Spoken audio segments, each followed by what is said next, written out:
El director y la escena, Edward Braun. Capítulo 1. El teatro de Meiningen. En 1866 tuvieron lugar una serie de hechos políticos que tendrían consecuencias insospechadas para el teatro moderno. En la breve guerra entre Prusia y Austria, el duque Bernardo de Saxe-Meiningen, pequeño principado en Turingia, buscó preservar su independencia aliándose con Austria. Después de la victoria de Prusia, fundó la Residenzstadt de Meiningen, ocupada por las tropas de Bismarck, y fue forzado a abdicar en favor de su hijo, el duque Jorge II. A los 40 años, su padre le había dado muy pocas oportunidades de participar en el gobierno y solo había servido por algunos años en la Guardia Real Prusiana. En el momento de su ascenso al trono, estaba lo suficientemente preparado como para reconocer la soberanía de Prusia sobre el naciente imperio alemán, dedicarse a reformas internas y patrocinar y ejercitar las artes en el ducado de Meiningen. Por el hecho de contar con mucho tiempo libre durante el reinado de su padre, Jorge había desarrollado un considerable talento como artista gráfico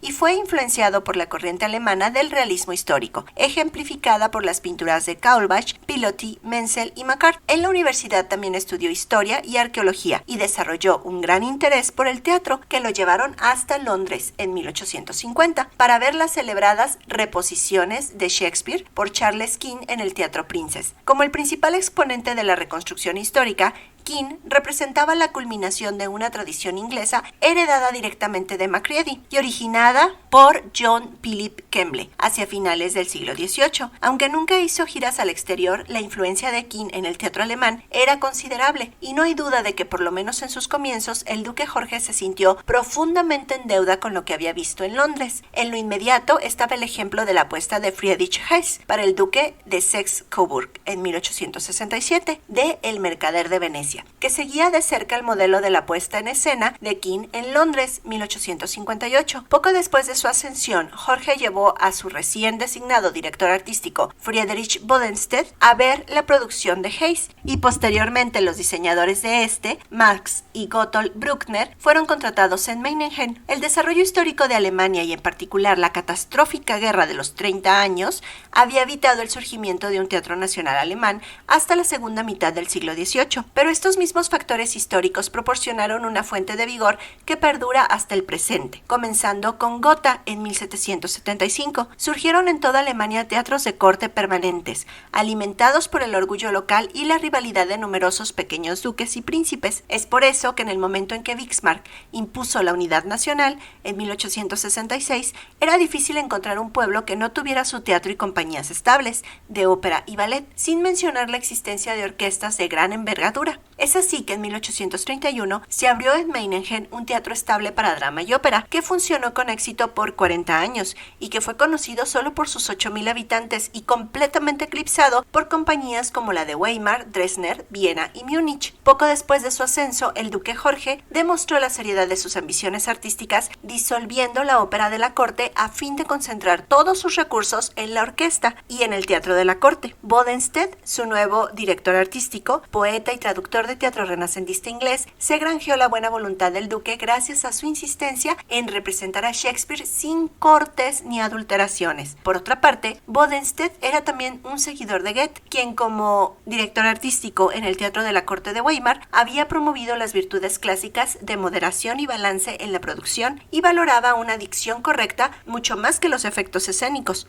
Hacia 1870, al duque le resultaba imposible trabajar con Bodenstedt y durante los próximos 5 años se desempeñó como su propio director artístico. El duque Jorge fue asistido en la dirección artística de la compañía por Ellen Franz y Ludwig Kronek. La antedicha era una actriz traída de Mannheim en 1867, que se retiró de los escenarios en 1873, fecha en que se casó con el duque. De aquí en adelante, ella participó en la selección y adaptación de textos y fue responsable de la instrucción de la compañía en interpretación y expresión. Sin embargo, habiendo sido ella misma entrenada en el estricto estilo formal desarrollado por Goethe en Weimar, nunca tuvo éxito en fomentar fomentar la naturalidad del discurso que el estilo de Meiningen requería, y en este respecto, la compañía era a menudo atacada por los críticos. Por ejemplo, cuando fueron a Londres en 1881, el The Saturday Review encontró la actuación de Julio César evidentemente teatral y su elocución monótona, sugiriendo una lección mecánicamente aprendida del maestro. The Athenaeum consideraba su declamatorio y escolástico estilo más adecuado para Goethe que de Shakespeare. Clement Scott en The Daily Telegraph comparaba sus énfasis y gesticulaciones exageradas con la superioridad del nuevo y más moderado método utilizado en la escena inglesa. Asimismo, cuando el director francés Antoine los vio en Bruselas en 1888, quedó muy impresionado con el trabajo de grupo, pero observó que los actores eran adecuados y nada más, y su entrenamiento en general de índole rudimentaria. Finalmente, Stanislavski, que no se perdió una sola actuación cuando la compañía visitó por segunda vez Moscú en 1890, encontró que los actores del Meiningen aportaban muy poco de nuevo a los viejos métodos de actuación y que mucho dependía del genio organizador de su director de escena, Ludwig Kronek. No hay duda de que Kronek fue un miembro crucial en el equipo de producción del Meiningen. Había ingresado a la compañía como actor cómico en 1866 y muy pronto impresionó a todos por su buen humor y su aguda inteligencia. Sin embargo, tenía escasa educación literaria, por lo que su nombramiento como director de escena, poco después de la boda del duque con él en France, resultó una sorpresa. Fue tal su éxito en ese cargo que en 1875 reemplazó al duque como director artístico y continuó en ambos puestos hasta su muerte en 1891. La relación artística entre el duque y Kronek fue bastante inusual, pero armoniosa. Mientras el duque se encargaba de la interpretación y visualización de las obras, Kronek tenía como tarea la administración de la compañía y la conducción de ensayos, así como también el traducir las instrucciones e ilustraciones impresionistas de Jorge en el lenguaje de la acción escénica. Una relación semejante existía entre el duque y sus diseñadores. Aquel llevaba a cabo la investigación y presentaba dibujos detallados que ellos vertían en términos plásticos. Durante un extenso periodo de ensayos de una obra en Meiningen, el duque estaba invariablemente presente para asegurarse de que su concepción era fielmente interpretada, pero cuando viajaba, Kronek era el único responsable. De hecho, entre 1874 y 1890, los asuntos de Estado le impidieron al duque ver más de 3 representaciones fuera de Meiningen. Fue idea de Kronek mostrar los logros de la compañía en Berlín en 1874, y desde entonces hasta la gira final por Rusia en 1890, realizaron más de 2.500 representaciones en 81 funciones a través de toda Europa. Mucho más que los fondos del ducado fueron los ingresos de estas giras los que financiaron la producción de casi 40 obras, la mayoría de las cuales exigían grandes elencos y espléndidos vestuarios de periodo y escenografías. La compañía contaba con unos 70 miembros, pero esta cifra aumentaba frecuentemente hasta casi 200 debido a la contratación de extras locales. Se hizo legendaria la conducción disciplinada de los ensayos por parte de Kronek. Stanislavski, que lo observó trabajando en Moscú, estaba profundamente impresionado y confesaba haberse convertido en un director despótico a imitación de Kronek. En su opinión, Kronek, el más genial de los hombres de teatro, estaba obligado a imponer una disciplina de hierro a fin de lograr la coordinación necesaria de recursos que las complejas ideas del duque requerían. Pensaba que había sido esto lo que lo llevaba a desatender el trabajo individual de los actores, quienes en consecuencia descuidaban el nivel de actuación, pero de cualquier manera, en Meiningen se evitaba contratar actores de renombre por miedo a que aquellos con destacado talento pudieran imponerse al grupo y de esta manera destruir todo el conjunto. En algunas ocasiones se contrataban artistas famosos para actuar en determinados papeles, pero se los designaba miembros honorarios de la compañía, nunca artistas invitados, y se esperaba que se adaptaran a los métodos de producción del Meiningen y acataran la disciplina de la compañía. En sus memorias, Ludwig Parnay recuerda su reacción inicial cuando fue por primera vez a Meiningen en 1872 para hacer el papel del Marqués de Posa en Don Carlos de Schiller. Estaba a la vez asombrado y furioso con los ensayos, porque sentía que perdían gran cantidad de tiempo en cosas absolutamente sin importancia: la proyección en voz alta o baja de un parlamento, la manera que debía pararse algún actor que no intervenía en el diálogo, poner un árbol o un arbusto en el lugar indicado o iluminándolo eficazmente. Los actores recibían largas disertaciones, virtuales tratados sobre el estado de ánimo en una escena, el significado de un incidente específico en la obra, sí, aún del énfasis puesto en una palabra. Esto hacía que el ensayo se extendiera infinitamente seguramente de una forma completamente desconocida para mí, puesto que otros directores que habían montado Don Carlos estaban satisfechos con indicarle al actor si debía entrar o salir por la derecha o por la izquierda, y al lado de cuál actor debería pararse. El resto se dejaba a la buena de Dios y a la fuerza del genio de Schiller. Sin embargo, una vez que Varney vio los resultados de este esmerado proceso en la representación, fue completamente conquistado por el método y pronto volvió a Meiningen para hacer Hamlet, realizando muchos otros papeles principales en los siguientes 20 años. Entre sus celebradas representaciones figuraba la de Marco Antonio en Julio César, la primera producción presentada fuera de Meiningen. Julio César, originalmente, formó parte del repertorio del Meiningen en 1867 y fue un sorprendente ejemplo del interés del duque Jorge por la exactitud histórica. Los diseños estaban basados en esbozos de Visconti, el conservador de monumentos antiguos y director de investigaciones arqueológicas de Roma. No solo los decorados estaban basados en los restos del foro romano, sino también las estatuas, armaduras, armas, copas y demás. Fueron todas fieles reproducciones de originales romanos. En el momento que Charles King documentaba con orgullo sus auténticos diseños en los programas,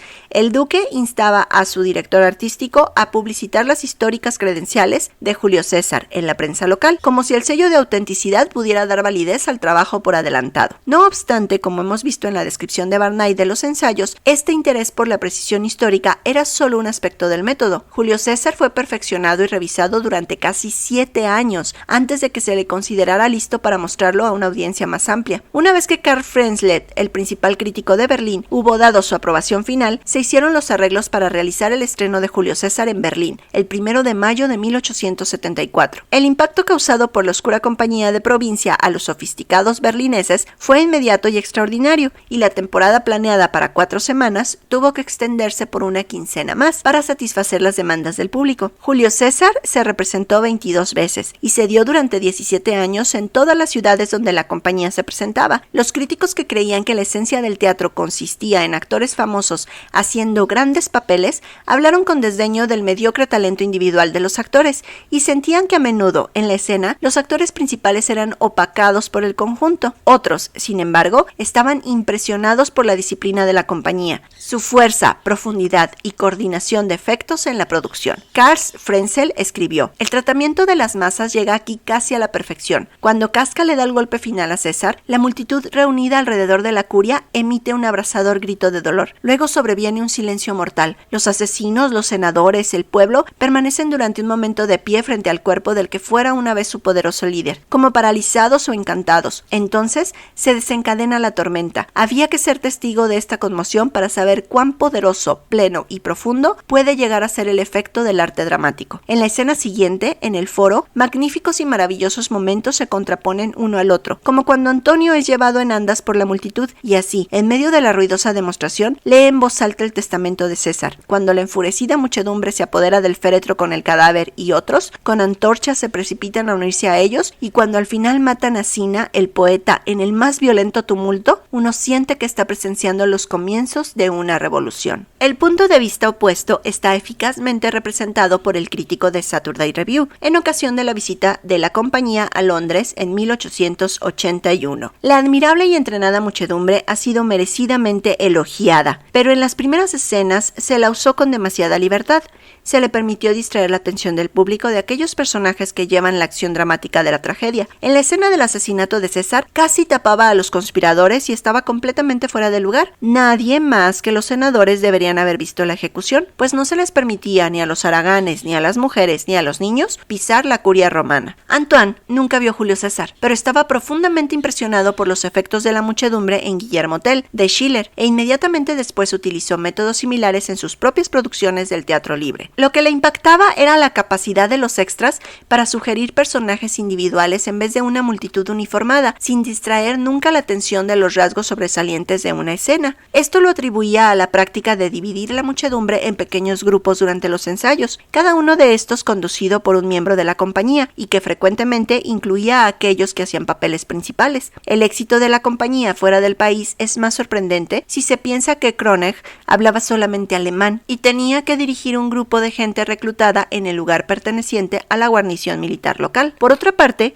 tampoco tenían mucho tiempo. Cuando fueron a Londres en 1881, llegaron un día viernes y abrieron con Julio César al lunes siguiente. Como hemos visto, el entusiasmo por el Meiningen en Londres distaba de ser unánime. Algunos críticos decían que 20 años atrás Charles King ya lo había hecho todo. Otros, en un país que todavía hablaba del director de escena en vez del productor o director, vieron en este una amenaza al teatro de actor. Otros estaban prontos a dar rienda suelta a sus sentimientos antigermánicos, con referencias despectivas a la minuciosidad teutona y a la precisión militar. No obstante, la temporada de 6 semanas en el Drury Lane despertó vivo interés, y cualquiera que sean los antecedentes ingleses dejó, sin lugar a dudas, su marca en el trabajo de masas y de iluminación de Irving, así como en Frank Besson, quien al formar su compañía dramática en 1883 anunciaba en su programa que sería conducido bajo el sistema Meiningen. La influencia del Meiningen en Benson fue limitada debido al reducido tamaño de su compañía de giras, y se limitó a que los actores compartieran papeles menores para todos ellos, Benson excluido. El más profundo impacto de los métodos del duque de Jorge se observó en la Europa continental, particularmente como veremos en el trabajo de Antoine y de Stanislavski, y también en el de Freiburg, que se abrió en Berlín bajo la dirección de Otto Brahm en 1899. La originalidad del Meiningen ha sido destacada con precisión por Lee Simonson, el famoso diseñador y director americano. Su carrera inauguró una nueva época en la producción teatral e hizo posible el subsecuente desarrollo del arte teatral moderno, porque eventualmente convenció a cada director importante en Europa de que el problema fundamental al que debe responder el diseñador de escena no es ¿a qué se va a parecer mi decorado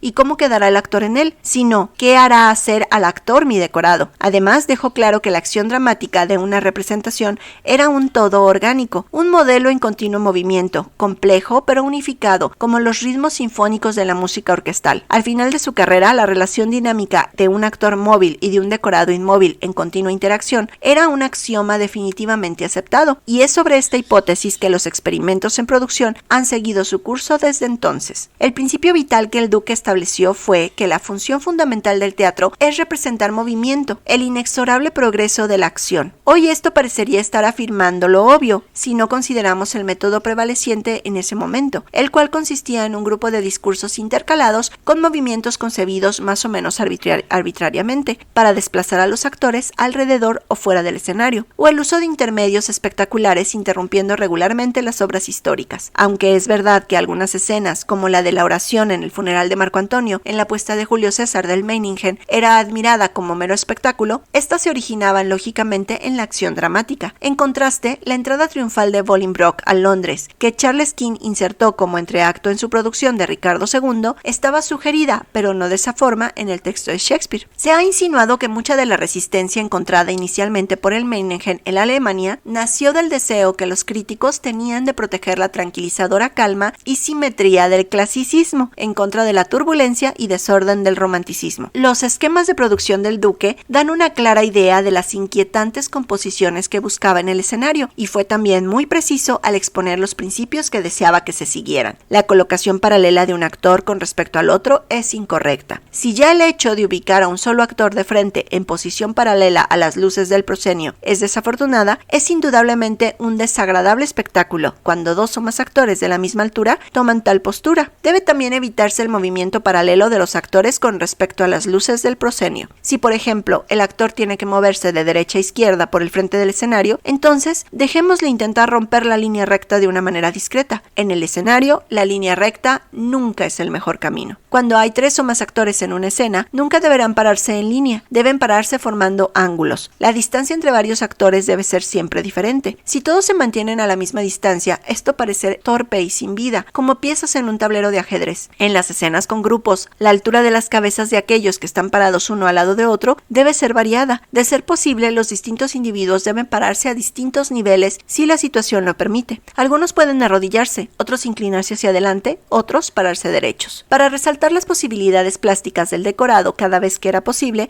el piso se dividía en diferentes niveles. Así, en la batalla de Arminius, de Kleist, cuando los generales romanos vienen a parlamentar con el jefe alemán en su bosque nativo, se ven forzados a encaramarse sobre montecillos y troncos de árboles caídos a fin de alcanzar su choza, con lo cual acentuaban su vulnerabilidad y el barbarismo del mundo que ellos estaban invadiendo. En la misma producción, el abrumador poderío de la ocupación romana estaba gráficamente expresado. Lo que se necesita para que un decorado sea completamente fiel a los deseos del poeta es que éste provoque la impresión de una abrumadora masa de tropas. ¿Cómo los del Meiningen llevaron a cabo esto? La escena pintaba una plaza en una ciudad alemana, las casas cercadas por fuertes vallas de madera. Una gran colina cubierta de árboles de tilo, sagrados para los alemanes, se alzaba por la izquierda. Próxima a esta, solo un pequeño sendero conducía al poblado. A través de esta senda, que podía apenas contener a 4 hombres, las tropas militares de los legionarios romanos se empujaban, apiñaban y amontonaban, mientras la colina y el frente de las casas estaban colmados por el pueblo alemán que observaba. Obviamente las tropas entraron al pueblo no de la forma militar moderna, sino vestidos con simples armaduras y cascos gris oscuro y llevando su atado de equipaje en sus lanzas. Fue una idea especialmente acertada por el director enviar al ejército en forma diagonal, desde el frente a la parte de atrás, a través del sendero angosto, pudiéndose solo ver de este modo la parte posterior del equipaje y no las caras, como si una corriente de hierro apretara, bullera y se arremolinara a lo largo del camino hacia Teutoburg. Este expresivo uso del decorado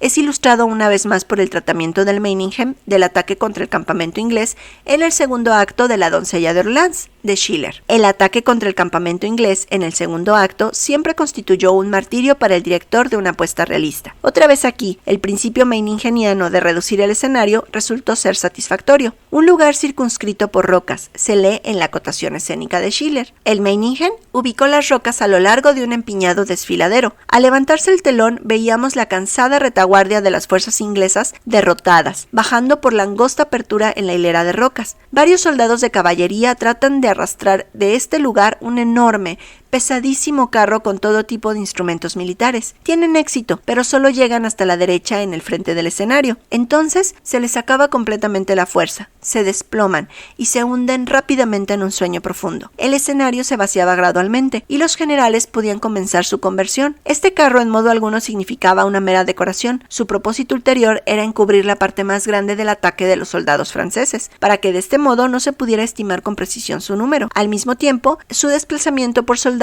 ponía frente a los ojos del público el total agotamiento de un ejército en precipitada retirada. De estos ejemplos se deduce, en tanto, que el duque Jorge pudo haber estado mayormente interesado en los problemas de exactitud histórica. Llegó eventualmente a darse cuenta del poder expresivo de la imagen escénica usando los elementos de la composición para transmitir la tensión interna de la obra dramática. Al mismo tiempo, estaba interesado en preservar la ilusión naturalista. Frecuentemente la sensación de que la vida continuaba más allá de los límites del escenario era comunicada limitando el espacio y dándole al cuadro un marco natural. En los ejemplos arriba mencionados, usando rocas, colgando árboles, una cerca de madera, el carro de equipaje. El mismo principio naturalista movió al duque a enfrentarse con el problema de los telones de fondo. En Guillermo Tell, de Schiller, en un intento de crear profundidad y perspectiva, llegó al extremo de usar niños con barba para simular obreros trabajando al fondo de la escena en una fortaleza. Los resultados no le convencieron y el experimento no se volvió a repetir. Pero el principio de crear un ambiente con el que el actor pudiera establecer una relación fluida fue válido y condujo inevitablemente a un estilo mucho más natural de actuación. Es significativo que Antoine comentara con entusiasmo sobre la habilidad de los actores del Meiningen de concentrar su atención el uno en el otro, en vez de dirigirla hacia el público, hasta el punto de decir sus parlamentos mirando al fondo de la escena. Este fue un principio que tanto Antoine como Stanislavski adoptaron con un resultado considerable. Una evolución similar se produjo al abordar el Meiningen los problemas del vestuario. No era suficiente el que los trajes fueran auténticos hasta el último detalle. Debían usarse correctamente, ser ropa más que disfraces. No solo el duque se aseguró a través de su investigación que las prendas de vestir interiores y exteriores estuvieran correctamente cortadas, sino que preparó diseños comentados para sus actores, indicándoles cómo debían comportarse. Ocasionalmente los resultados fueron absurdos, como cuando a un ya corpulento Brutus se lo envolvió en una auténtica toga de lana de muchas yardas. Pero en otras oportunidades esto llevó a la eficaz revaluación de un estereotipo. Por ejemplo, cuando Barnay partía para Meiningen en 1873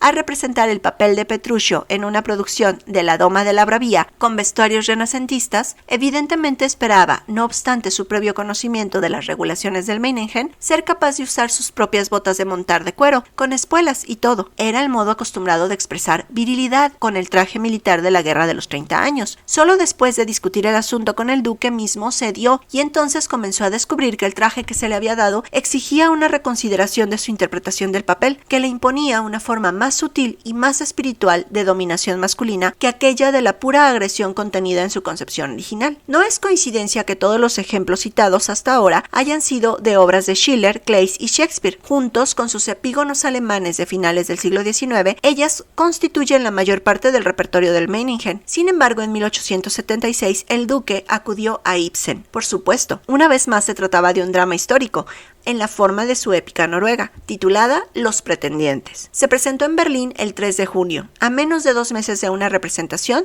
de Los Vikingos de Helgeland en Múnich, que había sido la primera producción de Ibsen fuera de Escandinavia. El duque dedicó especial cuidado a Los Pretendientes y visitó Noruega para estudiar el terreno y recoger material de las fuentes. Visualmente, la producción, especialmente las escenas de las batallas, era lo suficientemente fuerte para sustentarla por 9 representaciones antes de terminar la corta temporada. El mismo Ibsen vino desde Múnich para verla y quedó profundamente impresionado, describiendo la realización como brillante y espectacular. Incuestionablemente, el estreno en Berlín fue importante para introducir a Ibsen en Alemania, y a esta producción pronto le siguieron otras. Sin embargo, Los Pretendientes como obra no duró largo tiempo en el repertorio del Meiningen y nunca más se llevó en gira. Se ha sugerido que Ibsen se sintió alentado por lo que vio del Meiningen en 1876, como para desarrollar el estilo del naturalismo detallado que su próxima pieza, Los Pilares de la Sociedad, revelaría cuando fue publicada al año siguiente. Sea como fuere, había visto por lo menos una compañía que hacía justicia a ese estilo. Tal como resultaron las cosas, sin embargo, transcurrieron 10 años antes de que el duque Jorge volviera a Ibsen. La publicación de la traducción alemana en 1881 de Espectros había causado furor. Como resultado, la policía había prohibido toda representación pública de la obra. En abril de 1886 hubo un solitario ensayo general ante un público invitado para el evento y compuesto por escritores,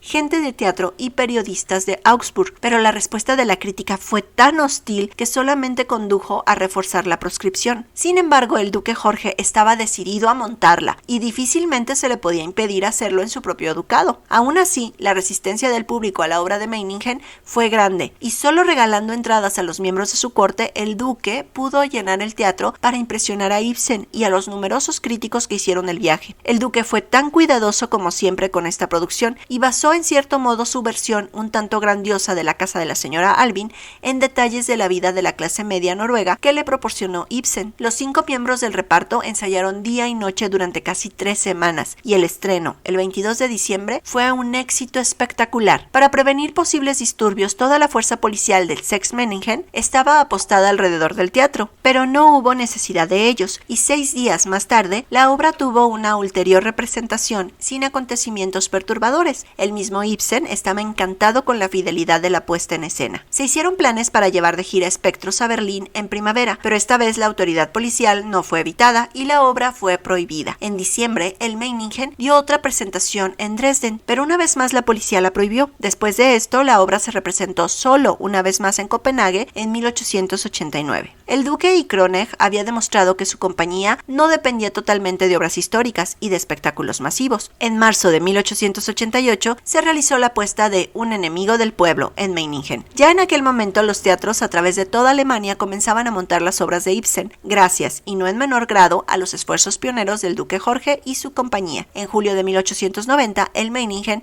completó su segunda gira por Rusia y poco después la salud de Ludwig Kronig comenzó a deteriorarse debido al cansancio físico y mental de 17 años de gira. Murió al año siguiente a los 53 años. Aunque el teatro de la corte continuó funcionando en Meiningen, la compañía no emprendió más giras y pronto cesó la participación activa del duque. Inevitablemente, el nombre del duque Jorge ha llegado a asociarse con piezas históricas en las que abundó la producción del Meiningen, e historiadores del teatro han señalado que en muchos de sus efectos, Charles King y algunos directores ingleses anteriores se le anticiparon. Indudablemente, es verdad que si se investiga a través de los anales de los teatros teatros de Inglaterra, Francia y Alemania, se pueden encontrar precedentes en la mayoría de las innovaciones del duque Jorge, pero había sin duda en su cometido una seriedad, una amplitud de visión y, lo más importante, una liberación de las restricciones acostumbradas de dinero y vestuarios, que lo puso en un nivel completamente diferente. Gracias a esa autoridad, el duque pudo asumir un control global del proceso de producción que subsecuentes directores tuvieron que ganar por ellos mismos a través de una prolongada lucha. Por añadidura, pudo usar el teatro de la corte como terreno de prueba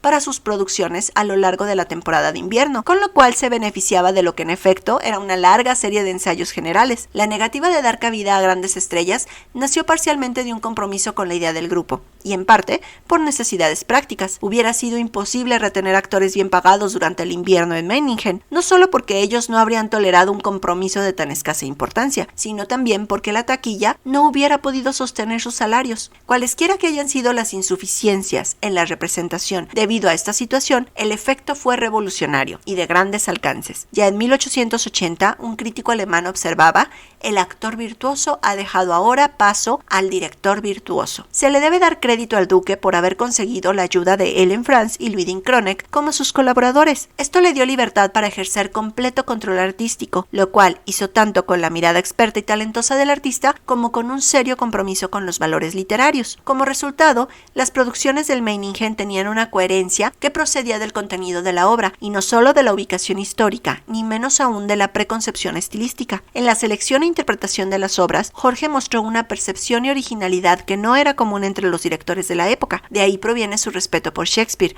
al que insistía representar en versiones originales y completas, su defensa de Heinrich von Kleist, a quien rescató de la oscuridad con las memorables producciones de La batalla de Armenios, El príncipe Federico de Hamburgo y La hechicera, sus numerosas reposiciones de Schiller y finalmente, por supuesto, su temprano reconocimiento de Ibsen. Es irónico que, dada la agobiante predilección histórica de su repertorio, el teatro de Meiningen haya echado las bases para la futura interpretación del teatro naturalista. La razón es que, con su preocupación por los elementos externos del ambiente y sus efectos en el individuo, más la insignificancia de ese individuo en relación con el conjunto, el Meiningen termina por abrazar lo que fue, en efecto, una visión determinista del comportamiento humano, y fue el determinismo la base principal del arte naturalista. Este fue el legado inmediato de Meiningen, pero más allá se ampliaba una visión de producción que iba a conferir al director un poder y una responsabilidad que jamás había poseído. En ese sentido, se puede considerar con justificación al duque Jorge como el pionero de una nueva corriente en el teatro. En el siguiente capítulo, Antoine